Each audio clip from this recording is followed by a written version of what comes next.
আমরা আজকে সেমিনারের আয়োজন করেছি শুধু সরকার যে ইস্তেহার দিয়েছেন সেটাকে স্মরণ করিয়ে দেওয়ার জন্য, বরং আমরা যে বক্তব্য দিয়েছি মনে হয় সরকার তার চেয়ে অনেক কঠিন বক্তব্য তার ইস্তেহারে দিয়েছেন।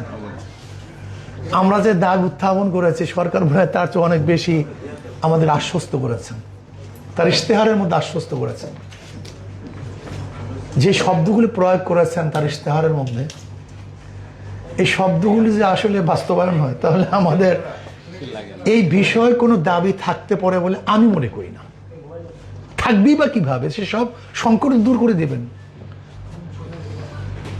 কাজে সরকারকে বলবো, আপনি যে ইশতেহার দিয়েছেন ইশতেহারের অনুকূলেই মানুষ আপনাকে ভোট দিয়েছে।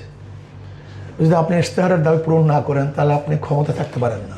কারণ আমি তো ভোটই দিয়েছি আপনি ইশতেহার দেখে যে আপনি এই কাজগুলি করবেন। ইশতেহারের দাবি যদি কোনো সরকার পূরণ না করে তাহলে নৈতিকভাবে সে সরকার থাকতে পারে না। কারণ আমি ভোট দিয়েছি কেন? আমি তো প্রতিশ্রুতি দিয়েছি আমি কাজগুলি করব। কাজে আমি তারেক জিয়া সরকারকে বলবো যে আপনি যে ইশতেহার দিয়েছেন কত দিনের মধ্যে বাস্তবায়ন করবেন আমরা সেটা জানতে চাই। কত দিনের মধ্যে আপনারা প্রয়োগ করবেন, আইন পাশ করবেন, এটা আমরা জানতে চাই।